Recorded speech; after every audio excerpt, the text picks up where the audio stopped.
Iran का वो चेहरा जिसे दुनिया ने नया सर्वोच्च नेता स्वीकार किया, वे पिछले 10 दिनों से गायब हैं। न कोई वीडियो, न कोई ऑडियो, सिर्फ एक सरकारी कागज पर लिखा संदेश। आखिर मोज्तबा खामनेई दुनिया के सामने क्यों नहीं आ रहे? ईरान के नए सुप्रीम लीडर की हालत को लेकर दुनिया भर में रहस्य और अटकलों का दौर जारी है। ब्रिटिश अखबार द सन की एक सनसनीखेज रिपोर्ट ने दावा किया है कि मोज्तबा खामनेई की हालत बेहद नाजुक है। रिपोर्ट के मुताबिक 28 फरवरी को उसी हमले में जिसमें उनके पिता अली खामनेई मारे गए थे, मोज्तबा ने अपना एक पैर खो दिया है। दावा तो यहाँ तक किया जा रहा है कि उनके पेट और लीवर में गहरे जख्म और वो कोमा में चले गए हैं। अमेरिकी राष्ट्रपति डोनाल्ड ट्रंप के मुताबिक मोज्तबा खामनेई जिंदा है। हालांकि ट्रंप ने उनके पूरी तरह से घायल होने की बात कही है। ट्रंप का यह बयान साफ इशारा कर रहा है कि ईरान का नया लीडर फिलहाल आउट ऑफ एक्शन है। 9 मार्च को जब मोज्तबा के नाम का ऐलान हुआ तो उम्मीद थी कि वो देश को संबोधित करेंगे, लेकिन कैमरे पर आने के बजाय सरकारी टीवी पर एक न्यूज एंकर ने उनका संदेश पढ़ा। बैकग्राउंड में मोज्तबा की नई कोई फोटो नहीं मिली, लेकिन एक पुरानी तस्वीर और कंप्यूटर में बना झंडा था। इसी ने शक को यकीन में बदल दिया। खबर है कि मोज्तबा को तेहरान के सीना यूनिवर्सिटी अस्पताल में रखा गया है। अस्पताल के एक पूरे हिस्से को किले में तब्दील कर दिया गया है। ईरान के स्वास्थ्य मंत्री मोहम्मद रजा जफरगंदी खुद उनकी निगरानी कर रहे हैं। उधर मोज्तबा के संदेश में तेवर अभी भी कड़े हैं। उन्होंने 12 मार्च को एक संदेश जारी करते हुए इजराइल से बदला से लेने की चेतावनी दी है।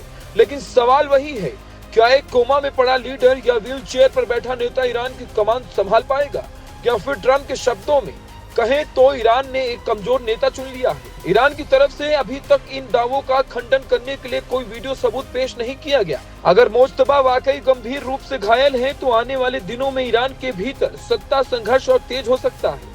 कुछ रिपोर्ट्स के मुताबिक उस हमले में उनकी पत्नी और परिवार के अन्य सदस्य भी मारे गए।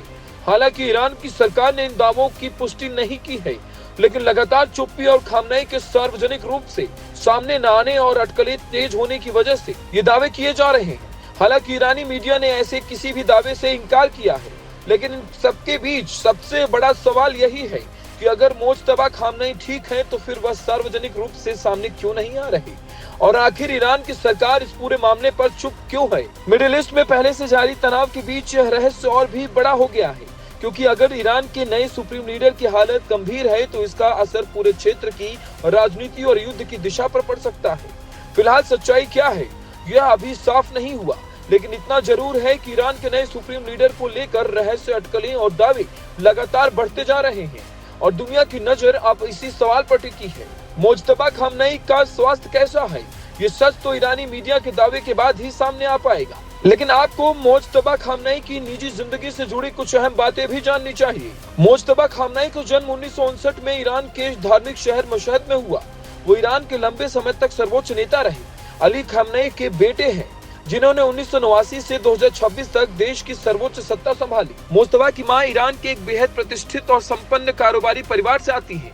मतलब खामनेई का परिवार न सिर्फ धार्मिक और राजनीतिक रूप से शक्तिशाली रहा, बल्कि आर्थिक रूप से भी बेहद प्रभावशाली माना जाता है।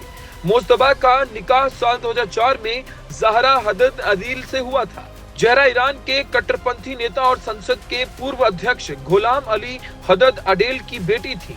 मोज्तबा के 3 बच्चे हैं। हालांकि हालिया हमलों ने उनके निजी जीवन को भी गहरा झटका दिया है। रिपोर्ट्स के मुताबिक तेहरान में हुए हमलों में उनकी पत्नी ज़हरा आदिल की मौत हो गई है। मोज्तबा खामनेई अपने पिता के दूसरे बेटे हैं, लेकिन परिवार के भीतर और सत्ता के गलियारों में उनकी भूमिका हमेशा बेहद अहम मानी जाती रही है। ईरान की राजनीति में मोज्तबा खामनेई का उदय केवल सत्ता परिवर्तन नहीं है, बल्कि यह एक विरासत का विस्तार है जो दशकों से ईरान की राजनीति और धार्मिक नेतृत्व को प्रभावित करती रही है।